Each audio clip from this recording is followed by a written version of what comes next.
Welcome to another edition of SKNIS Week in Review, a program that highlights the top stories of the work of the government of St. Kitts and Nevis for the past week.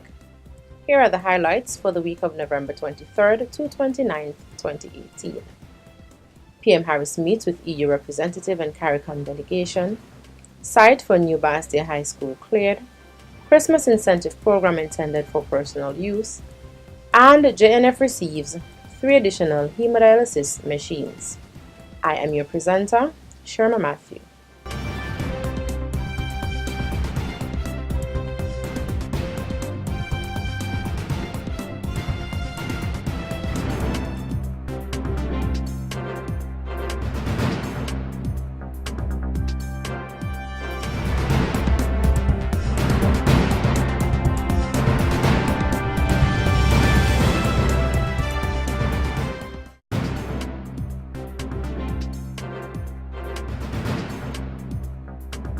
Prime Minister Dr. the Honorable Timothy Harris led a St. Kitts and Nevis delegation to a high-level meeting with Ambassador of the European Union delegation to Barbados, the Eastern Caribbean States, OECS, and the CARICOM, Her Excellency Daniela Trematere, where several salient matters of national and regional interest were discussed.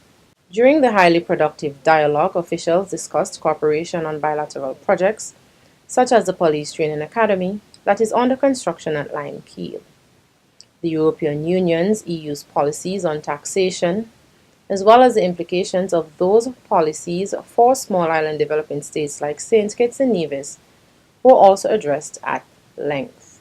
Other topics that were discussed during the important meeting included post-hurricane assistance and post-Cotonou discussions between the European Union and the African, Caribbean, and Pacific ACP countries. The Cotonou Agreement, signed between the ACP countries and the EU in 2000, expires in February 2020. The agreement governs the political, commercial, cooperation, and development relations between the two blocs. Deputy Financial Secretary Calvin Edwards emphasizes the point made by Prime Minister Dr. the Honorable Timothy Harris that the Christmas incentive program is applicable to items intended for personal use only and not for resale. The Christmas incentive program is implemented during the Christmas and Carnival season to provide duty concessions on foodstuff, gift packages, and passenger allowances for the month of December to citizens and residents. The following concessions will be granted: non-commercial importation of foodstuff up to 400 pounds in weight would be allowed free of duty and taxes. Individuals are allowed to import non-commercial goods valued up to US $200 free of duty and taxes, and individuals traveling in December are eligible to duty and tax concessions on goods brought in up to a value of US $200. Mr. Edwards said that the concessions also cater to online shoppers, adding that, and I quote, "As in previous years, individuals ordering items during the period December 1st to 31st, 2018 would be exempted from duty and taxes on items with a value up to US $200. The duty-free allowances announced by Prime Minister Harris complements the 2 discounted value-added tax VAT rate days planned for Friday, December 14th and Thursday, December 20th, 2018. Plans for the construction of the new state-of-the-art Bastia High School is advancing as the site at Ponce Extension in East Bastia has been cleared, said the Minister of Education, the Honorable Sean Richards. Plans are well on the way for the construction of the new Bastia High School. I think it was only last week I would have posted on my Facebook pages some photos, which if you look at, you would see a picture as to what the finished product is supposed to be looking like.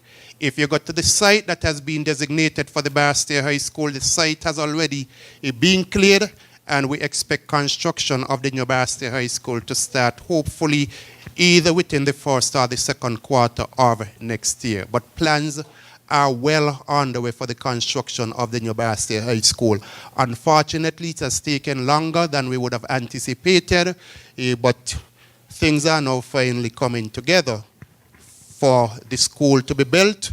I know that one of your colleagues said to you that you will not be able to attend this school, but as you said, your children and your grandchildren will be able to benefit from the new Bastia High School.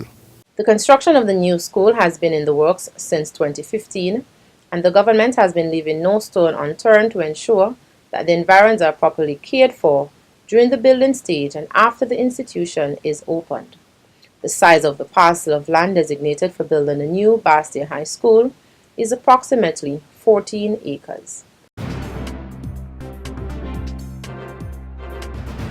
St. Kitts and Nevis was host to 2 half-day sensitization seminars on the new results-based management RBM system being pursued by the CARICOM Secretariat. The RBM system promotes a more results-focused approach to program and project management in keeping with the decisions made by the Conference of Heads of Government. It refers to a management philosophy and set of tools designed to improve project design management, effectiveness and monitoring, along with reporting transparency and accountability of desired results. CARICOM's Deputy Secretary General, Ambassador Dr. Manorma Suknandan, explained the purpose of the sessions. The purpose of the seminar is to make all stakeholders, member states, regional institutions aware, sensitize them, inform them, communicate to them that the CARICOM Secretariat, with funding from the CDB, that's the Caribbean Development Bank, has embarked on the road to develop a results-based management system, which is a tool towards achieving results, how you measure it, how do you monitor it, how do you evaluate it. Dr. Suknandan noted that all member states, regional institutions, and stakeholders should get involved with the implementation of the new system. While in the Federation, Ambassador Suknandan used the occasion to pay courtesy call on Prime Minister Dr. Timothy Harris to engage in meaningful discussions relative to CARICOM. Citizens, residents, and visitors alike are being encouraged to play their part in ensuring that the 2018-2019 Carnival season is safe and incident-free.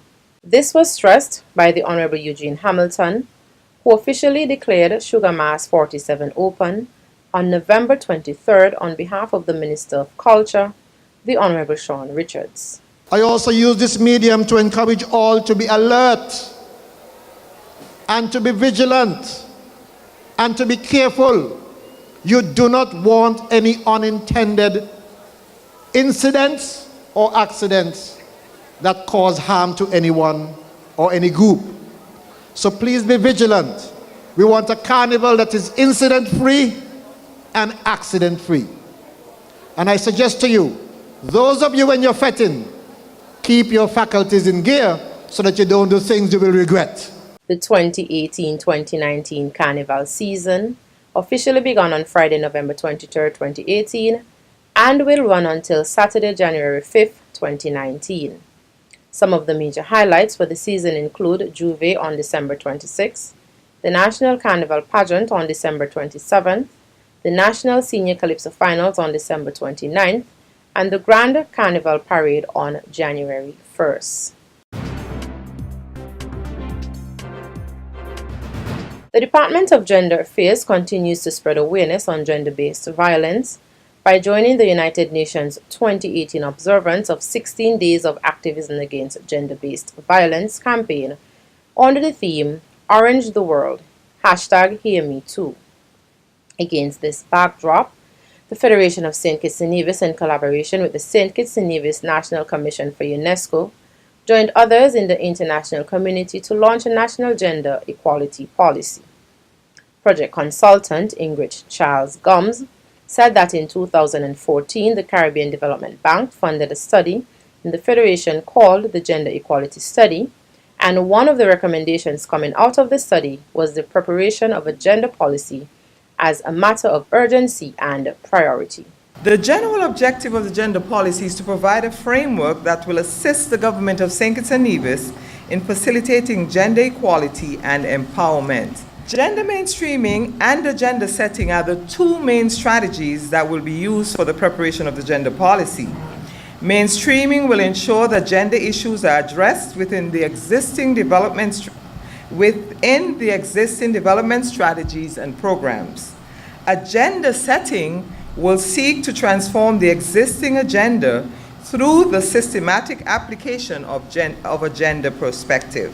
The 16-day campaign, which is being observed in the Federation from November 25th to December 10th, is designed to raise awareness of gender-based violence, prevent it wherever possible, and advocate for relief and justice for the victims. Gender-based violence is not purely a case of women and girls being victimized. Such violence has both female and male victims, although males are far less likely to A. be abused and B. report cases of such crimes. Residents of Tabernacle and nearby communities will soon be able to access primary health care services from a new modern and expanded health center being built in the village of Tabernacle. Prime Minister of St. Kitts and Nevis, Dr. the Honorable Timothy Harris, said that work on the state-of-the-art facility is nearing completion, adding that its opening may serve as a Christmas gift in December or an early New Year's gift in 2019 for residents. The news will undoubtedly be welcomed by persons currently living in Tabernacle, Bellevue, Black Rocks, Mansion, and Christchurch, who access healthcare services from the temporary site located in the Tabernacle Daycare Center. Work on the new facility began in November 2017 at a cost of EC 2.4 million. Prime Minister Harris highlighted some of the services that will be offered at the new center. It will provide a wide range of services related to NCDs, which now are troubling, cancers, heart diseases, and the full range. You can now get care there, prenatal care, and postnatal, so antenatal and postnatal care, and a full range of support services, including support for persons suffering from HIV/AIDS. So it will provide a broader range of healthcare services within the communities and provide for appropriate coverage. Additional space was also included in the building designed to adequately house environmental officers that work in the villages. Prime Minister Harris said that nurses and doctors, as well as patients and anyone seeking medical attention, will find that the new health facility is very comfortable. A new system of garbage collection in St. Kitts and Nevis will be commissioned by January 2019. This new collection model is expected to address several issues related to the current system by doing door-to-door collection. General Manager of the Solid Waste Management Corporation, Keith Lee Phillip, stated that the existing collection model is divided into two parts. In the first instance, it involves us going to households, and by us I mean the collectors from the Solid Waste Management Corporation, collectors from SKNIS, because we have three contractors now, SKNIS, Admiral, and D&D. And so their mandate is to go to the houses in certain areas and collect the waste. The second option we have is that of the bins, where we put bins out, and the bins have been placed in various areas. Personally, I am not a lover of the bins, because it is in my short experience that wherever bins are placed, persons indiscriminately comes and they throw anything. So the bins are placed for communities to come and put their household waste. But we find people throwing TVs, dead dogs, stool. And so we find a lot of different things are being placed in the bins. They'll throw broken glass, light bulbs, needles. So these are the different things that persons put in the bins. And then when our workers go to empty the bins, they run the risk of being hurt, injured, or anything. The new collection model is intended by and large to address that problem, said the General Manager. He added that hopefully by January 2019, the corporation will be in a position to do the door-to-door collection island-wide. For now, it is being tested in several areas, and will be subsequently implemented throughout St. Kitts in phases. The Joseph Nathaniel France General Hospital in St. Kitts now has the capacity to treat more patients suffering from renal failure, with the addition of 3 brand new hemodialysis machines donated by the government of the Republic of China, Taiwan.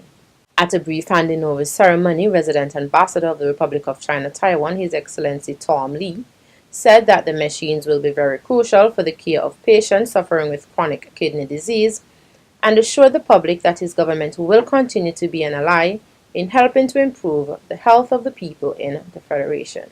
Minister of State with responsibility for health, the Honorable Wendy Phipps, said that the small but significant ceremony marked a step in increasing the hospital's capacity to take care of patients with chronic non-communicable diseases with the expansion of the hemodialysis unit.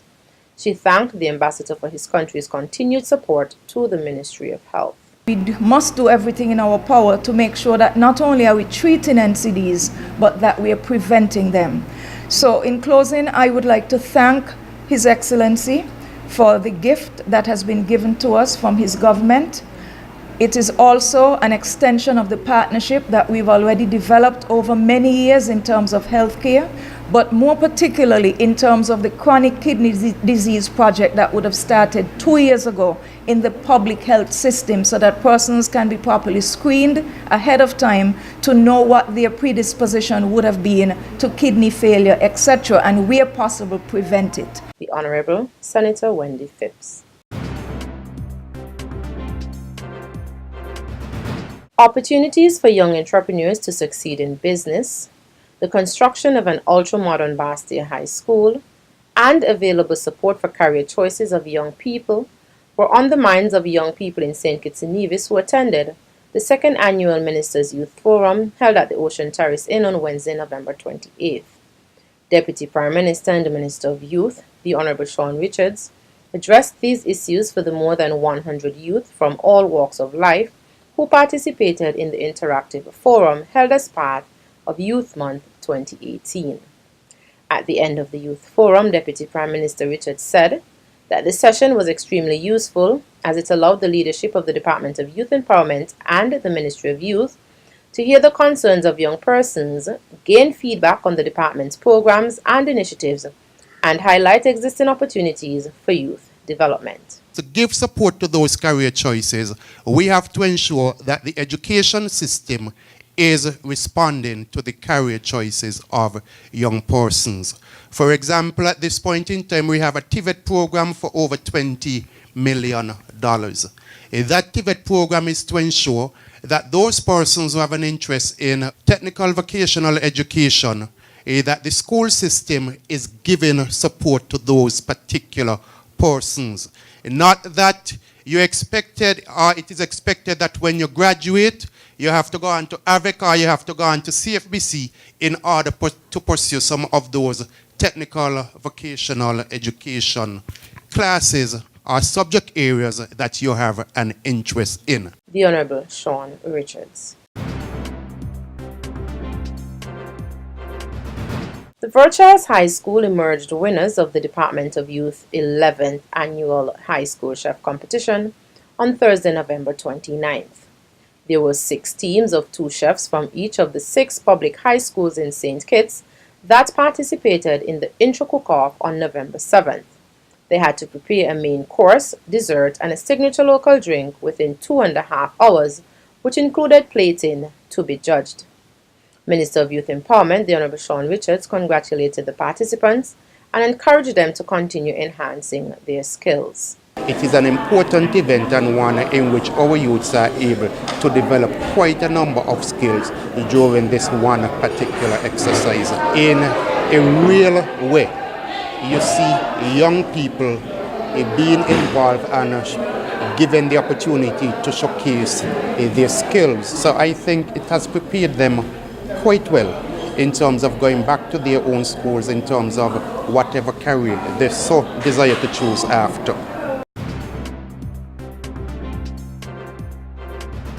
Thanks for viewing SKNIS Week in Review. I am Sherma Matthew. See you next week as we continue to update you, the general public, on what's happening in and around the Federation.